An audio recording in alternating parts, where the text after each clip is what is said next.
Happy What? Friday. I'm so excited to be back. Can we just pause for a second? I was having a little bit of palpitation as we were watching Peter join us. He had to rush to find his location. It's It's just been one like of those Peter days, came Shelley. in. Peter came in there last second, which is Last no second. Skin of worries. my He's teeth. here. Oh He's man, I here. love it. Welcome, I love it. Peter. How are you guys doing? I'm actually doing really well. I'm really excited about this week's topic. This is another counseling session for Shelly. But That's but great. I think this is going to be a good conversation. I know a lot of us are kind of dealing with this in different ways of variety in our jobs. So I'm really looking forward to talking to you guys about groupthink and how we overcome it. That's great. I guess why don't we take a second just to introduce ourselves in case Yeah. there's anyone new out there. Hopefully there are one or two new people who might be watching us. Um, Hello, Shelly. Why don't you introduce yourself? I'm usually the person who has a terrible intro. So Yeah, hi everybody. I'm Shelly Jeffcoat. Hello, Makisha. How are you? All right, I do have to give a quick shout out to everybody who's watching on other channels. I have multiple streams going on. So hi from Facebook. wonderful. Hi on YouTube and LinkedIn, and you can really find out more about me on LinkedIn. But essentially, I'm a brand expert, and I have a company that owns a brand that we kind of serve teen and veteran um, offerings on branding and things of that nature. I'm also a podcaster and kind of all around, but more importantly, I'm a member of this amazing group, and I'm just excited to have this conversation again this week. Awesome. Thanks so much. Hello. Hi, Jen. Stop. Oh, the posse's coming in. So this is from YouTube. Okay. Also, please don't forget to like and share on all of our channels. And if you're commenting on in our groups on LinkedIn as well, we will come back and check the comments. So that was something I want to make sure. But y'all, we are listening, and drop your comments and your questions so that we can have this a good session. That is awesome. I just noticed for the first time. Now I do another LinkedIn live on Yeah. Friday mornings, and just now I noticed the F there, which tells you Facebook. where they're coming in from, which I had not noticed here Yeah. on Yep. Jan right here, Facebook, YouTube, YouTube. and LinkedIn. It's the first time I'm noticing that. Yeah. Shelley, that's a level of technical expertise that is beyond me at this My point. people So need me. I tell you. That's awesome. Yeah. That's great. We love it. We love it. Peter, tell us, who are Hey, you? I am Peter Laughter, and I left a 25-year entrepreneurial career in the recruiting and staffing industry because recruiting is screwed, and I believe that we are all of us woven together by the threads of our stories, and I help companies tell their stories to people who matter most, and so they can fix what is broken about recruiting. That's awesome. Thanks so much, Peter. And I am Linwood Ross. I am the founder and CEO of Accelerate. We focus on helping people to thrive, right, in the digital age, helping people to get work done faster, and give organizations a roadmap, a framework to make their people a competitive advantage. Yeah. Sort of. Your second LinkedIn Live, Lenwood. You got Wow. tired. Let me tell you, it has been a week. So today we're talking about groupthink. Yes. And Shelly and I were just kind of talking as we were getting started here. I have a quick question for you, Shelly. Yes. I'm putting you on the spot a little bit. I'm okay with the spotlight. If you don't want to answer, you don't have to. You've got my attention. That's for sure. Here's, here's the question. Actually, today I'm going to pull it up so I can cite it correctly. Okay. But today I posted on my LinkedIn page a poll. Peter, did you see I think Peter's I did. commented I responded on the poll, right? and I commented. Yeah. So So Here's kind of cheating because I'm the only person in my organization right now, but I asked for my previous organization. That's okay. No, that's all right. Here's the question. Okay. The question was, how do you describe your organization's leadership practices? Now, the background to that is, and before you know, because I know we might have leadership watching or whatever, so you may, but in February, the McKinsey Global Institute put out this research report, which I have handy because I'm spending lots of time analyzing what they had to say. And basically in this research report, they said that management's practices, systems, and culture often determine the company's performance, right? That makes perfect sense.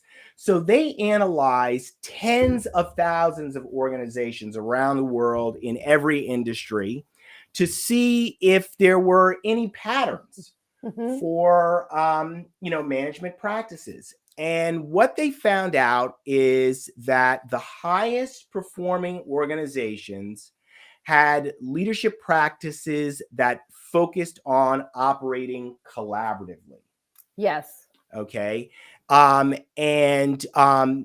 the two in these collaborative environments, these companies both focused on human capital development as well as financial performance. And these organizations outperformed other organizations in revenue, profit margin, return on capital, and shareholder return. So any measure that the CEO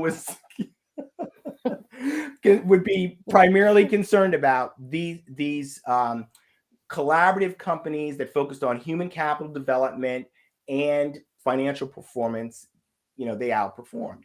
There were three other categories. The other category they called people-focused companies. People-focused companies have encouraging, I'll call it operating systems, encouraging operating systems. Then the other type of company, another type of company is a top-down operating system. Okay.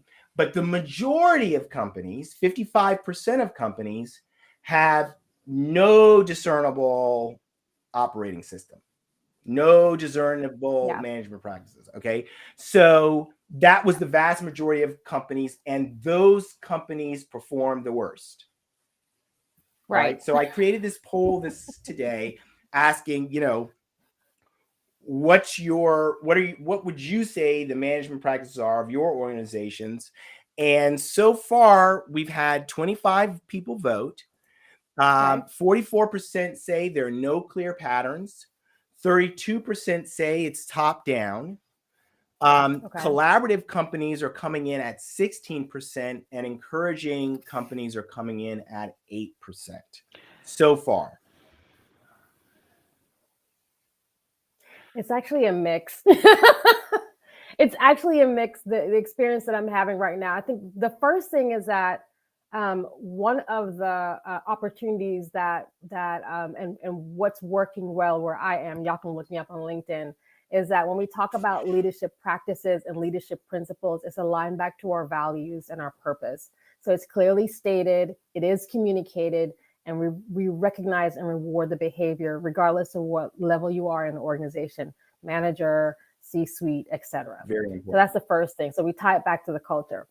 The second thing, though, is there are some decisions that have to, don't be upset with me, y'all, but there are some decisions that actually do have to be top down, because you're going to expect that there's information that maybe the broader population, they wouldn't have access to. And so there's a level of trust. So there's a level of trust within the leadership team that they're listening. So we have really intentional listening strategy back into the employee population, so we understand what the employees' needs are, and then we also have a sense of trust that they do trust that we're making the right decisions across the organization, and we align it back to our priorities, and we actually communicate, this is what we're doing. So these are the priorities, and and this is how we're going to operationalize and go, kind of solve the bigger problems, etc.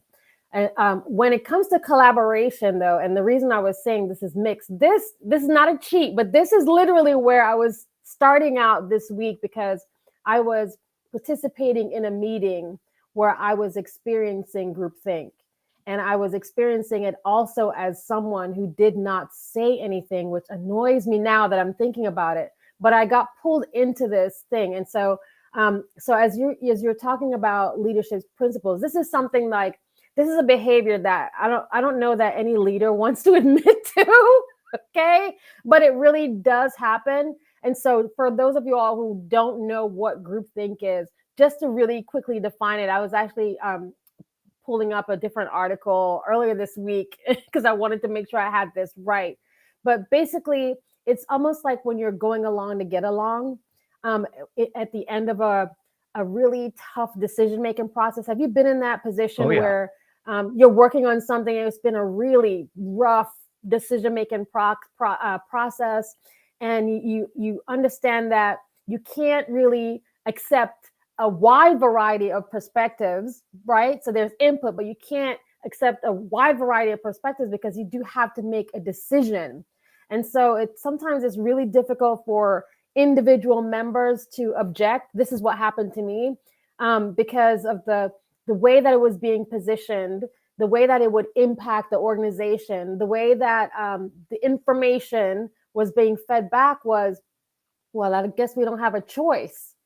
So I just went along to get along because I didn't want to be the person. And I'm just saying this does happen. So I didn't want to be the person who was gonna, interrupt, rock the boat, or rock the boat. And I thought, maybe we can fix these tactical type things further down the road. Let's deal with, making the strategy, like lay out the strategy right now.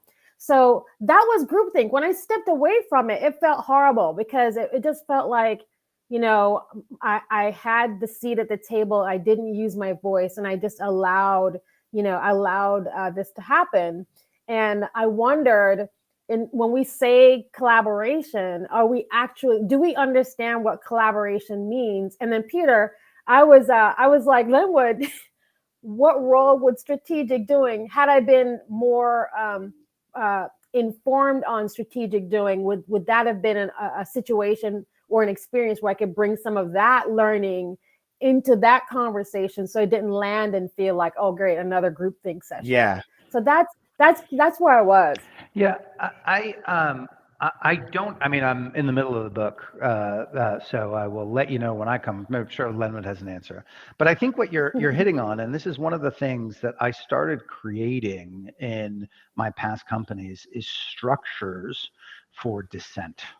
And I think that is a really, really, I was super lucky as a leader in that I had an experience. And I just want to touch base that groupthink. It is a horrible feeling. And as you're saying it, I was on the board of a non-for-profit. We were looking for a new executive director. It was a rough search. It was a very, very large search committee. We got down to the final choice, and I knew in my heart of hearts that it was the wrong choice. Now, we had spent probably, 20 hours a week working on this as individuals for months. I mean, it was a lot of work, and I was convinced that this person wasn't right. Newsflash, he wasn't. And there was a member of the committee who burst into tears at the thought of having to redo the search again. And I related. I did not want to have to go through that again. But as I look back, I know I will never make that mistake again. Like, I learned my lesson. Yeah. And that was one of the worst moments of my career, was falling through that. And what I think, but one of the things it taught me was it's really important to arm employees with the ability and the structure that they need to follow to say, hey boss, you got your head up your butt. And you're not seeing reality. You're not seeing the whole thing. And a practice within the organization of leaders holding up those moments and celebrating them, right? Those two Wow. things need to happen. Employees need a structure, so they know, they can follow a step-by-step process to know, like, this is not the right call, and I am Yeah. empowered to say something about it. And and and for those moments to be held up and those people to be celebrated for that incredible act of courage. And it is telling the boss he's got his head It up his is. ass, excuse my French, is incredibly hard. Yeah, and I don't think leaders we like, particularly nowadays. I'm a good guy. People can Yeah. talk to me. I'm easygoing. No, they can't. No, you can't. Yeah, No, you can't. that's a great point. I mean, I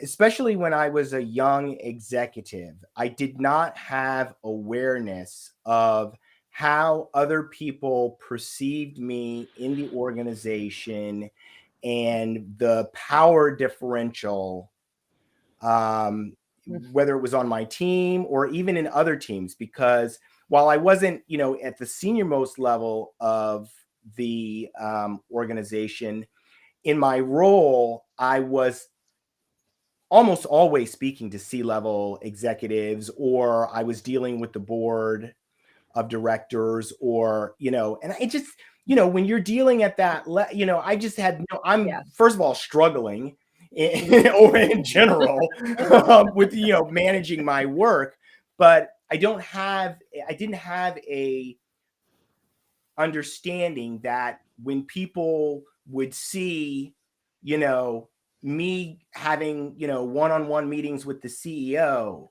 or seeing the CFO and the president of the company coming to my office to meet with me, that creates an impression that, Mhm.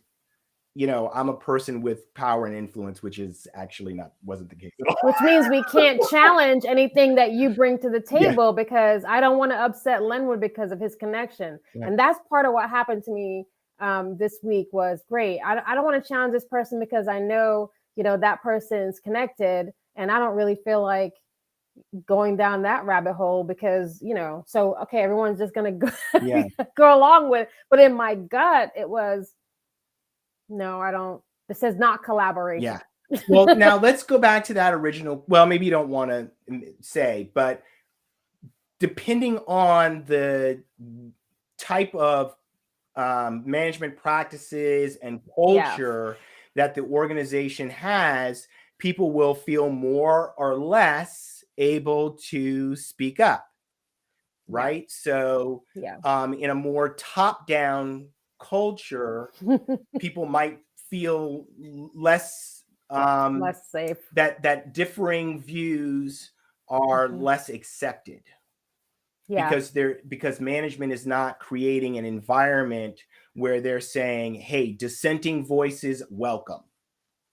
Right. It's more follow the task. Yeah, it's like do what I said, don't ask me why. Yeah, and that doesn't serve well, right? Because what's the point in hiring these talented individuals if you're not going to listen to their feedback and their input so that you can improve whatever it is, the product, the service, etc. And so that's why I mentioned culture when we talked about leadership practices. Now, as we say that, within any organization, there could be multiple cultures at play. So what might happen within a corporate function might not happen within a different business unit, division, etc.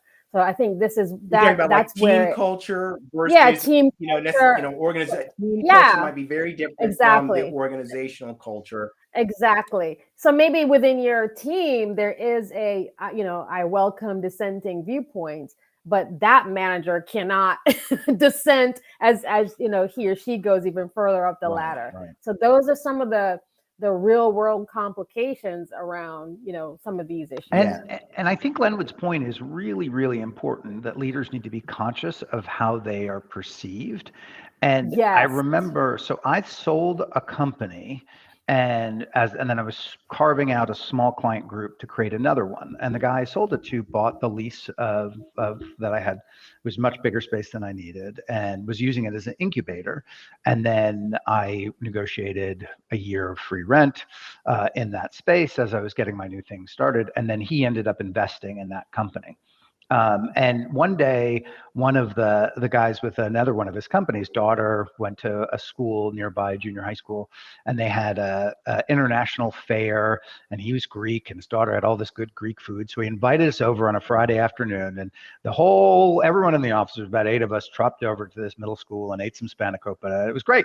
And I went back to the office with my partner, and there was my investor, in the office, and he came in and nobody was there. I was assuming he'd be a little pissed off because wondering where everyone was. And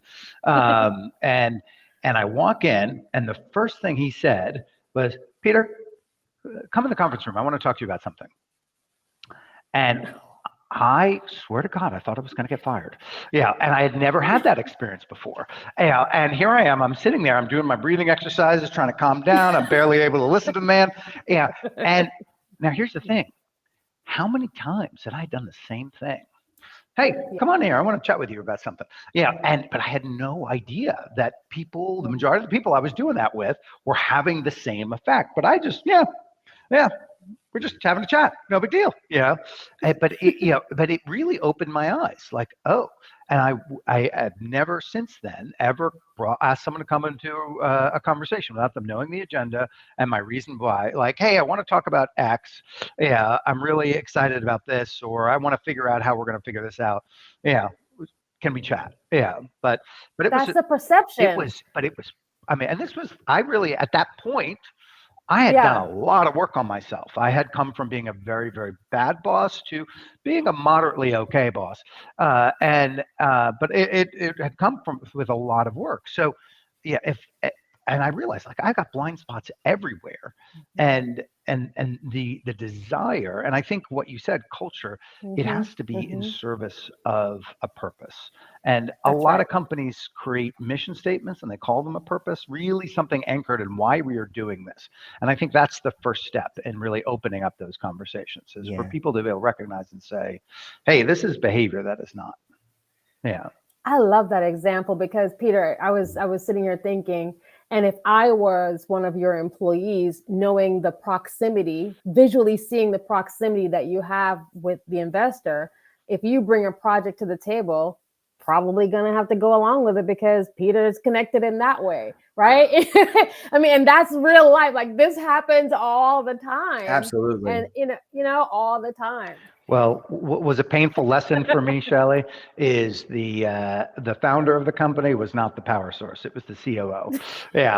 And that was a painful lesson too, because as an entrepreneur, I just didn't really understand politics. So, it was an interesting education for me that couple of year stretch.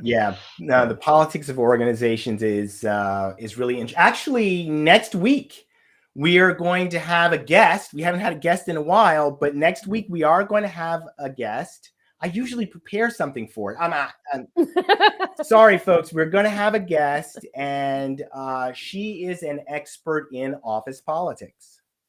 Oh, that's fantastic. So she'll be talking about that. So what I wanted to touch base on, because you brought it up, I like to put things into context, because a lot of times we talk about, purpose and values, or we talk about collaboration, we talk about, these organizational practices and all this stuff. And, why does any of that matter? What's go ahead. Well, the study you pointed at the top of the show, I think, is right there. Like, that's why it matters. Absolutely. I mean, higher retention, more profit. I mean, it's just that's why I mentioned it. It's because we're going through this transition. We're moving from one type of economy, and it's been going on for a long time. Okay. It's not like when the global economy transforms, it only takes like a year. The whole, the global economy is transforming in the same way that the economy transformed from being an agrarian economy to being an industrial economy, right? That was something that happened from started probably around 1850 in the UK and went all the way through, the transition probably to the 1920s. you know, and even beyond that, maybe even 1940. That transition, probably a 90-year period. I'm sure somebody will say, actually, no, Linwood, it was this time. But my point is, that's a long time where people are moving from, you know, a feudal system basically in Europe, where, you know, you have somebody who is basically running, you know, some large land tract, and they've got tenants and they farm that. You had transatlantic slave trade, right? That was all part of that agrarian economy that was fueling the world. And then things changed, and we had an industrial economy, which was all about factories and mechanization and the assembly line, Henry Ford's assembly line. Those were all aspects. So now we're in a transition from that industrial economy to a digital economy. And that's been going on for quite some time. You know, the internet was, you know, kind of the first major leap. Then we had cloud computing. You couldn't have cloud computing without the internet. Right. Right. Then you have it would be challenging. That's it would be very challenging. You'd be running around with a lot of floppy disks. Yeah.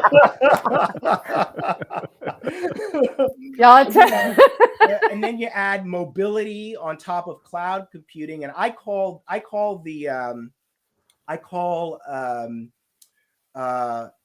mobility, the cloud, mobility, and social media, which is built on top of both of the. So social media really took off when the cloud and mobility came together, right? Yeah. And so I used to call those the 3 pillars of digital transformation. Now we have 4. There's a 4th pillar, and that's artificial intelligence. Yeah. Well, I mean, I think that's one of the things, is I think particularly from our management styles, we are still very much in a industrial mindset. I agree. And you know, that's I agree. I gave a presentation, I think it was either last week or week before last, to some organizational design professionals. And the presentation was about this transition that I'm talking about. And what I said to them is, management focused first primarily on the technology, the technologies that we need to be digital organizations.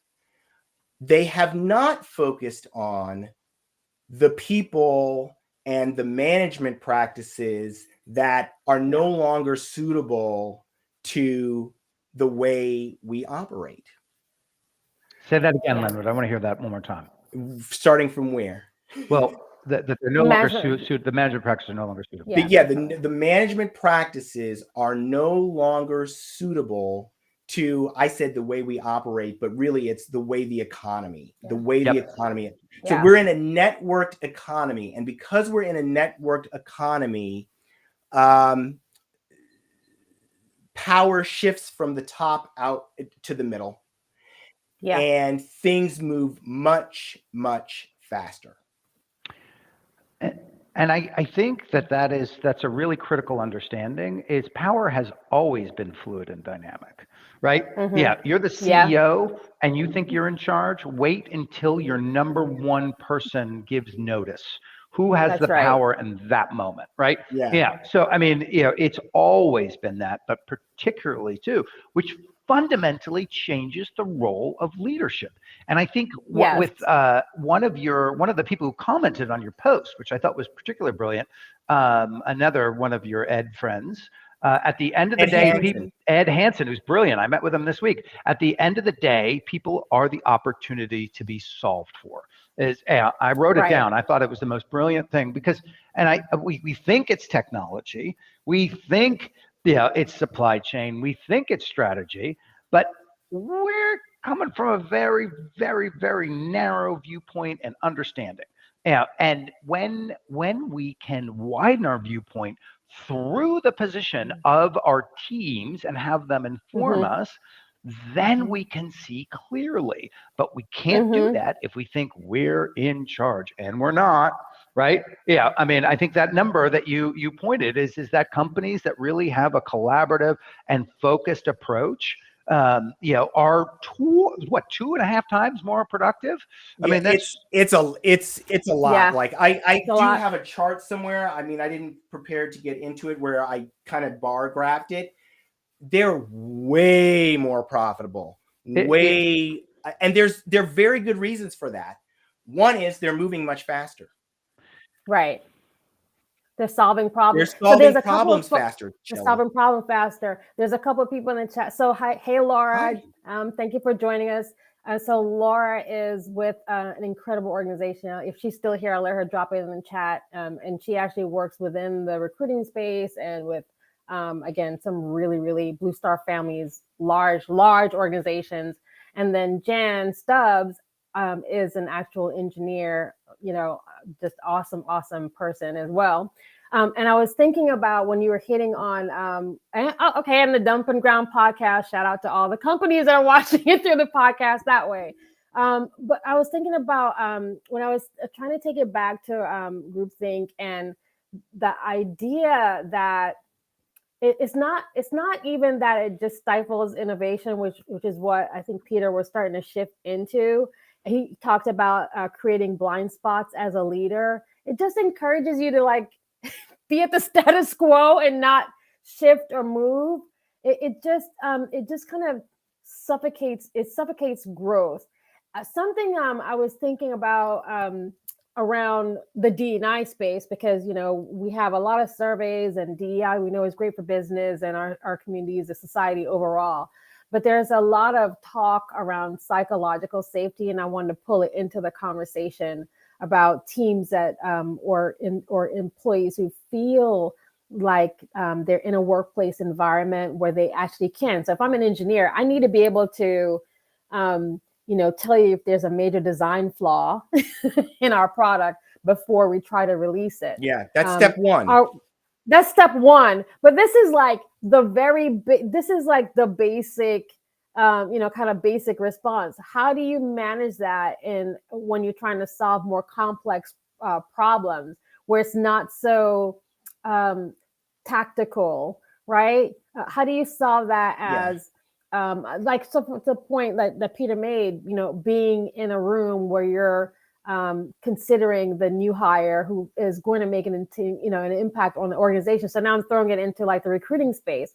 Do you, from even a recruiting perspective, are you ever in that position where that maybe the target audience is wrong, or maybe the candidate profile is wrong, and you have a situation where that becomes groupthink because the hiring manager is dictating what he or she wants, and yet that is not, the talent pool isn't serving that up. So there's so many variations of where this thinking comes into play. I'm thinking you'd want to have a collaborative conversation if you're in TA, right? Because you need to have both data and candidates, and then you're kind of working through the sources that way. So a good friend of mine 6 months ago called me and said, hey, we're having trouble with this role, and this is the profile that the CEO wants for it.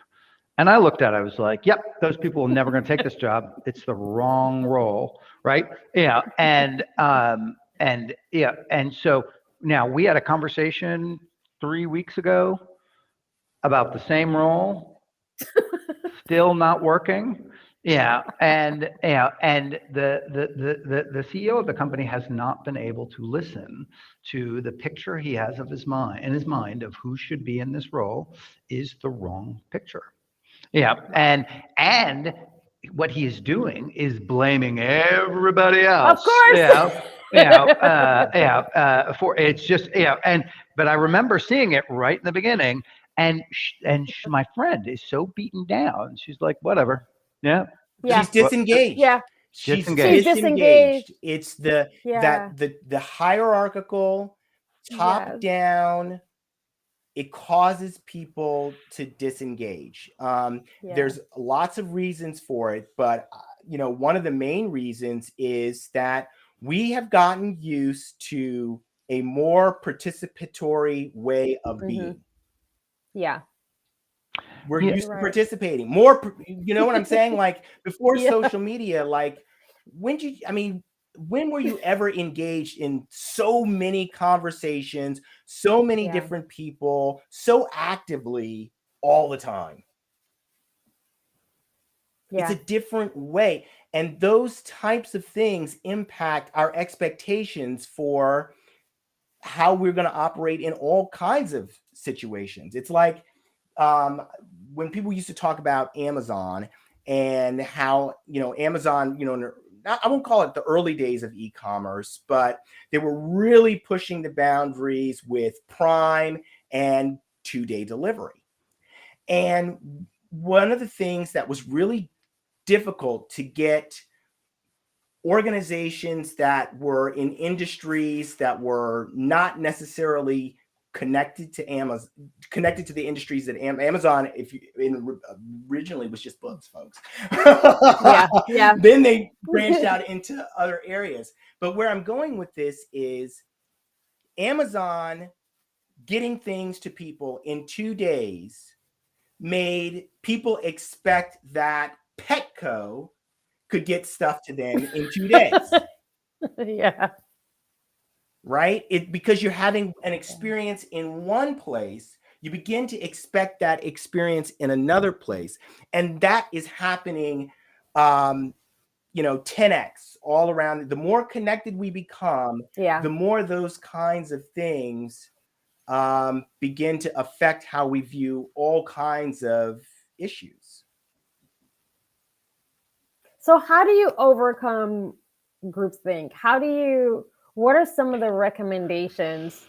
So, and this is also, I think this is going to sound like I'm going off on a left field, but I think we have very few models of leaders who are the opposite of hierarchical, right? Yeah, and I think that's a big part of it. And like NASA, when they first started, hired artists to paint pictures of people living in space and other planets so that the American population could imagine it. And I think that's, this art, I think, plays a huge factor in our ability to understand ourselves and visualize a future. That's right. And so when I look at our art, I mean, it is Succession and all of these things, which are very, very hierarchical, and that's what a leader looks like. Now I'm beginning to see that melting a little bit. I don't know if anybody watches Ted Lasso, but I think, from a leadership perspective, I think it's probably the most brilliant piece of mass media art I have ever seen.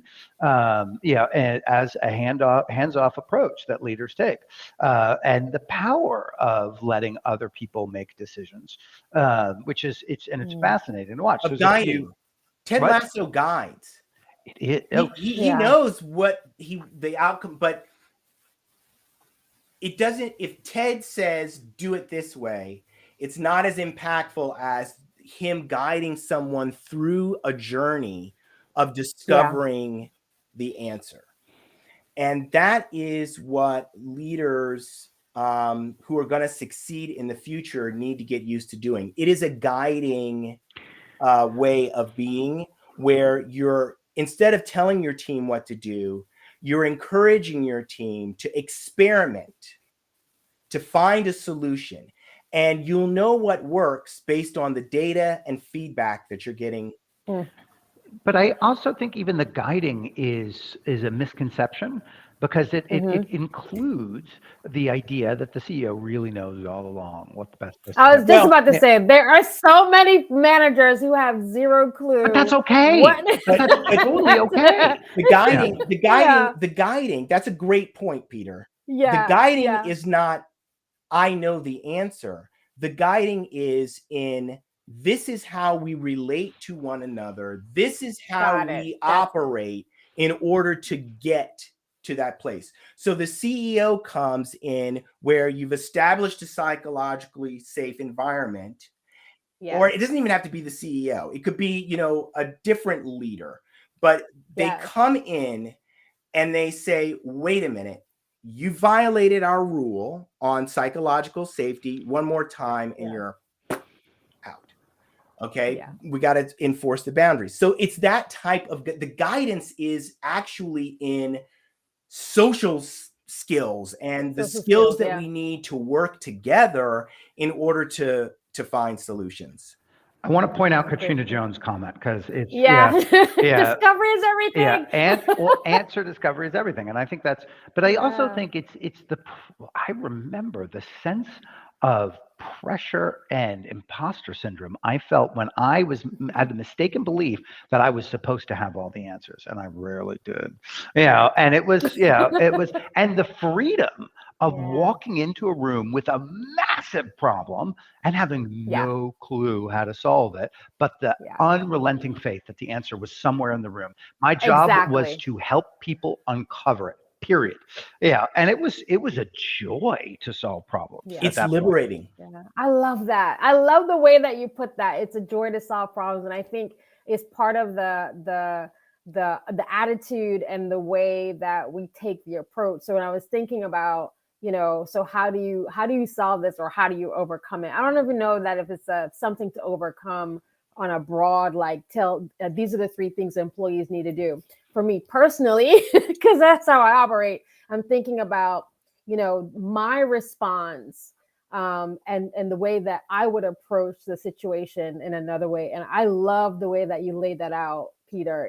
It's not about like, I don't want to get caught up in groupthink, and I don't want to be the unpopular opinion. There are certain things bits of information that I have that will be able to solve the broader problem. But man, I'm excited about the challenge that's ahead and the way that we approach it, versus, That's how I used to do great. it. Working Great. together to get the job Yeah. done. That was Yeah. that's what I used to do that in the office. Yeah. Working together to get the job Yeah. done. I want It's to that. bring back, Shelley, kind of to what you were talking Yeah. about. Something that was in this McKinsey research report, which I found just fascinating. And then we got a great comment that has just come in. Comment, yeah. Those collaborative environments, each Yeah. collaborative environment is unique. Yes. Okay, but that's interesting. Okay, so it's not like there's some uniform That's way right. of doing it. It's that these right. organizations have come up with management practices and different things That's right. that they use to be collaborative. Now, that's good for the organization. However, as our problems become more complex, and we need to work outside our organizations, we need to work between organizations, or we have more than one organization is needed to solve a problem. We need to have a common language, a common way of working together. That's what strategic doing is. Yeah. Strategic doing is a discipline that anyone can learn and follow to work collaboratively. And there's nothing else like it out there. The Strategic Doing Institute is, I think the world leader in collaborative science. And, Ed Morrison, he was our first guest on our second show. Yeah. He talked about this need for us. Yeah. And I mean that in the broadest possible sense. What are 10 billion people on the planet? Yeah. The need for us to work together to solve problems, because we have, I'm going to go off on a tangent, but it's an important tangent, an existential crisis happening all around us with climate change. It is a huge challenge. We are going to need to work together to rapidly transform the global economy away from fossil fuels. And we're going to need to work together, building ecosystems to adapt to our new environment. Folks, the world is changing. We're right now experiencing stuff that happened 30 years ago. The stuff that was going on 30 years ago is responsible for what we're experiencing today. Give me an example. What do you mean, so I understand? Car emissions. Oh yeah, I got it. Yep. Yeah. Car emissions. So the climate, what we're doing today, it's adding, but the globe is still warming. Yeah. We're still going. So and we're that gonna have to adapt. Human ecosystems are gonna have to adapt. And I think with that, is we will fundamentally have to shift our model of conflict. And I think that is there's she's all over LinkedIn. She's an illustrator, Liz Fosseline. And if you don't know her, follow her immediately. But she has this ability to make these little comics and illustrations that make complete sense of very, very complex things. But she made a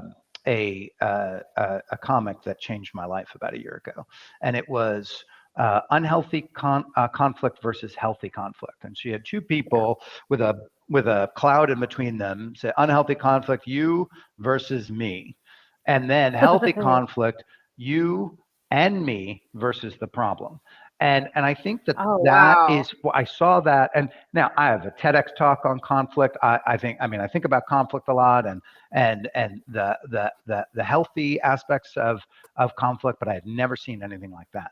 And what I've realized is that we have been stuck in this model of conflict where conflict emerges, it's you versus me, rather than taking a step back and figuring out what is the problem and how do we get at this problem. And the thing that I'll give you a preview of my next, because my next TEDx talk is going to be on this, is the imperative of that. Yeah, and if we think about it, if racism was a tool created by the oppressor class to keep poor white peasants from joining together with enslaved people, then should we not, at this point, with global warming and the immense problems that we have, view all problems that are poised as you versus me as tools of the oppressor and refuse to engage in them? Yeah. That's interesting. That's really interesting. I will add this thought, okay, which comes from Ed. I'm just communicating it. One of the things that Ed learned in his many years of creating strategic doing is that when you focus on the problem, what ends up happening is people begin to point at each other about, what is the real problem, how, all this different stuff. And he said, with complex issues, there is no root cause problem. There are many things that are contributing to it. He says the better approach, and the approach that is in this book, Strategic Doing, and the training that we offer on strategic doing, is to frame the right question. So it's not about the problem. It's about how can we frame this solution in a way that we can come together and agree on it. The appreciative question. What do we want to accomplish? That's it. What do we want to accomplish, what do we want to accomplish that solves our problem? And it's like a what if statement. What if we X, Y, and Z? And then you work your way through. Then now you're working together, to come up with a question. What if we did this? And then once we frame that question, now we can start to move towards finding assets to link and leverage to help us to get to that desirable future place. I'm reading that chapter now and loving it. I love that, Len. So Jan's point about getting people to act is a bigger issue, especially when with multiple groups involved. And this is one of those, like, if you're not, we talked about priorities before, and if you're not aware, even as a group, what the actual priority is, or quite frankly, are we solving this problem together, or am I going to hot potato it and say it's your issue and then come back with a resolution, and then maybe the group will accept it or not. So I love that the way that is framed out. Not that I want this whole conversation to be about strategic doing, but strategic doing is an operating system that an organization can adopt to radically transform how they're working. And what it does is it starts with a psychological safe environment. So that's the starting point. Okay. Yeah. Then when we're working as a team, it's letting everyone know that they must contribute something to what we're doing. So it's not like one person is doing all, what happens sometimes and you say, well, who's going to do that? And no. In the framework of strategic doing, everyone takes on something to do and what that does is leadership and action become shared. You're much more willing to act when you know that your contribution is valued. Yes, absolutely.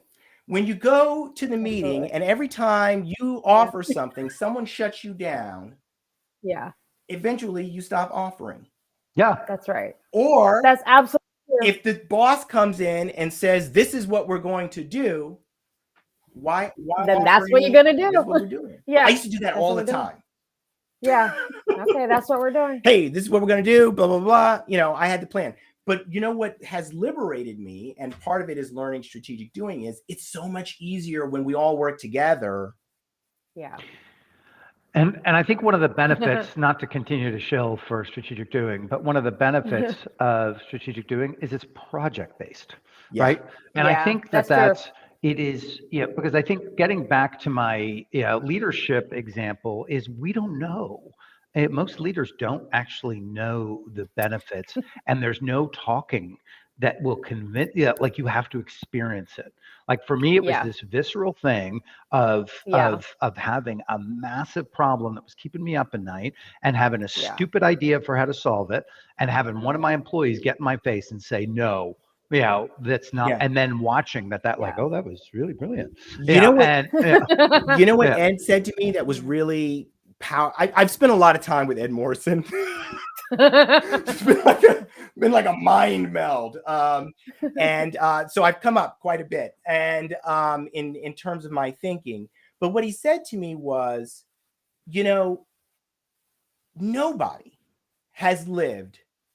alive today has lived in a post-pandemic period with artificial intelligence widely available for our competitors to use. So the idea that the business people have any clue what to do is a complete farce.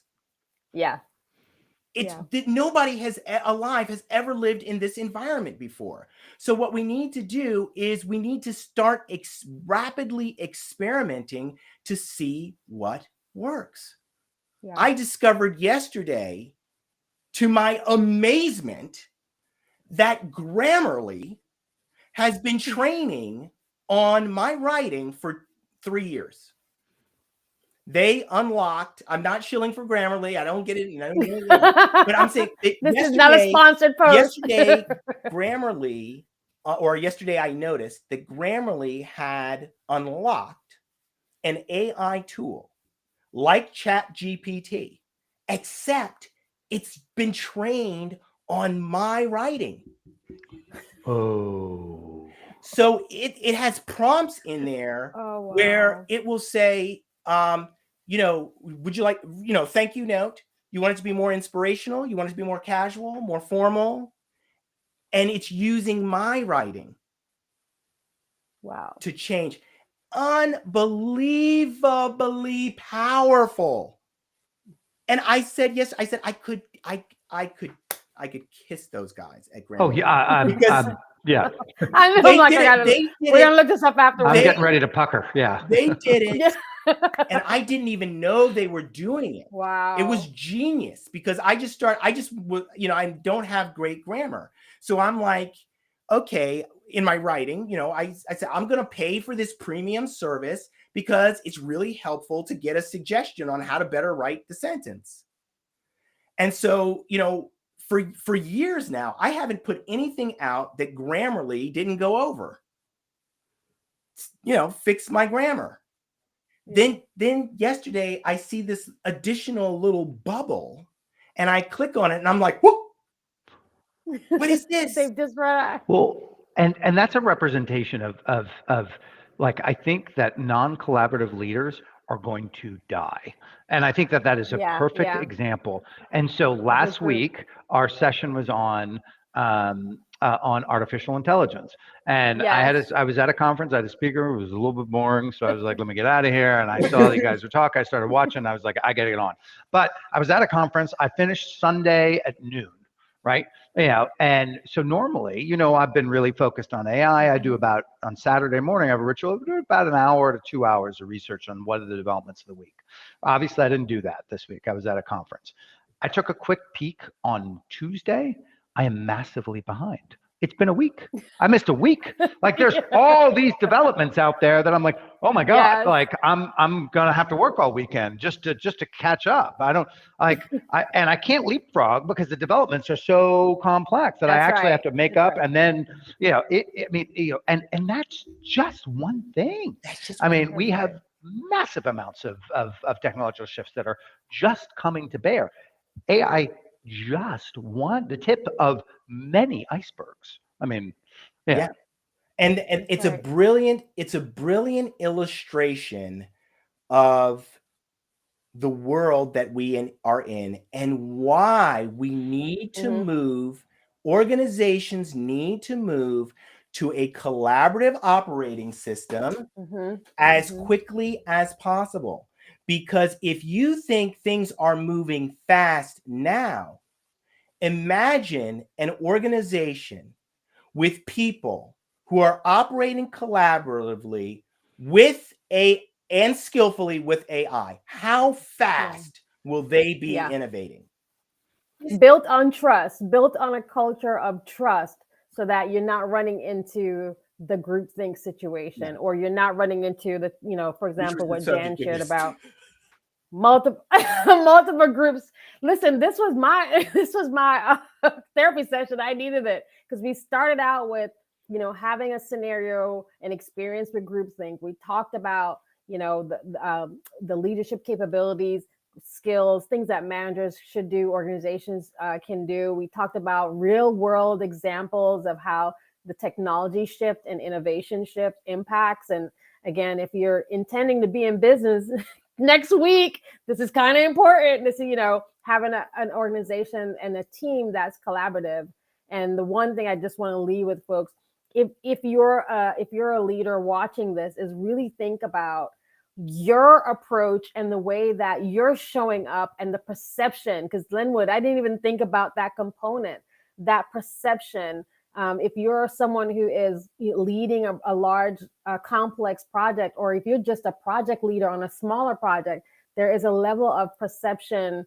And do people feel comfortable sharing feedback with you? Is it it's not a checkbox, let's say psychological safety, because it's the buzzword for 2023, 2022. It's, are you actively creating that environment where people can speak up and give you the right answer to solve a problem? So I think this has been amazing for me, y'all, to really lean into speaking up more based on that culture of trust and really solving that problem. Well, Yeah. and just like leaders can't see everything, they need us to show. Yeah, I mean it's Exactly. got to be a collaborative thing. It Yeah, is collaborative. Yeah. and I think that's the value of purpose, right? When we can say this is Yes, where we're going. I am not that's speaking right. against you. It That's is you and right. me It's trying to you, get me. here. Yeah, That's and so right. that's how you need to hear this. I Yeah, love that. yeah. I love that. We need purpose and values when we're solving complex problems across organizations, because we need alignment. Remember, Yes. when we Yeah. are working on large complex problems with multiple companies, we're not able to just tell people what to do. That's right. We need to have shared purpose, shared values to create alignment. It's so important. Peter's work on purpose Mhm. is excellent. Really encourage you to check out what he's doing. Accelerate is building the infrastructure to help organizations to rapidly transform, adopting these management practices, because we have serious problems and real challenges that we have to deal with. Folks, our time is almost up. Ah. Have a Well, we got to That throw, was fast. you know, the work that Shelley's doing in this area is to make sure Yeah, that people are absolutely. known and can No, speak Architect about for who they values are. and culture. personal brand. I forgive me for not mentioning personal branding, Yep. culture, Everything. values. Those are Culture. all things that Shelley is an expert in. They're critically important in a digital world. You need to have a representation of a digital representation of who you are, not what you do, Yes. who you are. Exactly. Have a great weekend, everyone. Thank you. So much Thanks, fun, as everybody. always. Goodbye, Facebook. Goodbye, YouTube.